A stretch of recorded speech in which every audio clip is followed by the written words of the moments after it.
Esta é a minha primeira viagem pelo sertão nordestino e confesso que estou impressionada com toda essa vastidão.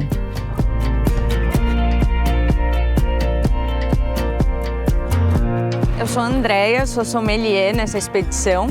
Nós viemos conhecer a adega Bianchetti Tedesco. É uma adega que tem o cultivo de uvas orgânicas aqui em pleno margens do Rio São Francisco. Estamos em Lagoa Grande, uma cidade pequena, mas que tem se destacado pela produção de uvas e vinhos. Chego à vinícola e a proprietária já está me esperando. Olá, prazer. Eu sou a Andrea, você é Isanete? Sim, eu sou Isanete, sou enóloga e proprietária aqui da adega Bianchetti. Estou muito animada para conhecer a sua vinícola e gostaria muito que você me mostrasse os processos. Enquanto conheço toda a estrutura de produção dos vinhos e dos sucos, Isanete me fala sobre a origem da Bianchetti Tedesco. Tudo começou nos anos 80, quando o marido dela, também enólogo, veio do Rio Grande do Sul para trabalhar em uma vinícola aqui da região.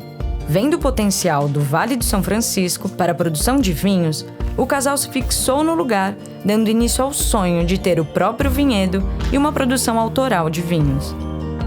Daí nós começamos o plantio com uvas de mesa para poder ir voltando, retornando o dinheiro para fazer o que a gente queria. Em 1998, eles produziram o primeiro vinho da adega e em 2008 lançaram os primeiros orgânicos certificados pelo IBD.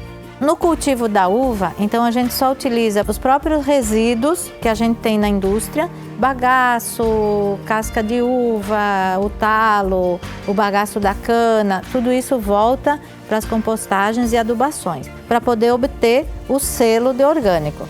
Os orgânicos são parte de outras práticas ambientais empregadas na vinícola, como o uso de placas solares, que atendem à demanda de energia da produção, incluindo as bombas para irrigação da plantação.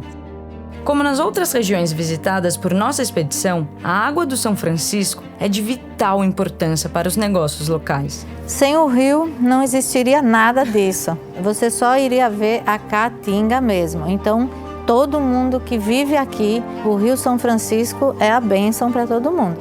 A adega tem uma produção bem variada, incluindo vinhos tintos, brancos, rosés e espumantes, além dos sucos de uva e de cana. Experimenta um tempranilho orgânico, que apresenta aromas de banana madura. Muito aromático também, ele tem um aroma particular, quase de uma banana caramelizada, assim. Essas notas devem refletir o terroir da região, porque também é possível identificar tal aroma em outros rótulos da vinícola. Seguimos para a plantação. É quase um milagre ver todo esse verde no semiárido. Um milagre promovido pelo velho Chico. Essa paisagem é bem diferente das outras regiões vitivinícolas por onde eu passei. E sabe como a gente olha a uva? Você tem que olhar por baixo? Veja, você vê praticamente 360 graus. Ah, sim! Que lindo!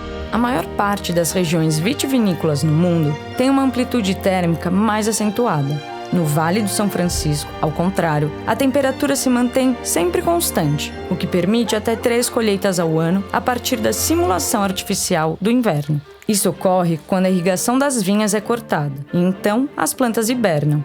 Nesse período, acontecem as podas e as adubações necessárias para repor os nutrientes do solo, deixando as plantas mais fortes. Depois, novamente com o aumento da irrigação, as vinhas voltam a trabalhar e a produzir as uvas. Andrea, essa é a mesma variedade de uva dessa. Essa aqui está no ponto de amadurecimento e essa aqui está no meio do ciclo. Então aqui na região você vê no mesmo dia todas as fases da uva. Isanete me mostra como acontece a irrigação por gotejamento. Uma das principais vantagens dessa técnica é o controle da quantidade de água utilizada para o manejo dos vinhedos. Aqui a mangueira, aí fica gotejando meio metro, tem um gotejador interno. Conhecer o incrível trabalho realizado aqui me fez ter certeza ainda maior de incluir vinhos sustentáveis e de pequenos produtores na carta de vinhos do Priceless Restaurante. Vinhos que apresentam um equilíbrio entre sustentabilidade e qualidade. Isanete e o marido, que infelizmente já faleceu, seguiram os passos dos seus antepassados italianos, que migraram para o sul do país, levando com eles conhecimento sobre a produção do vinho.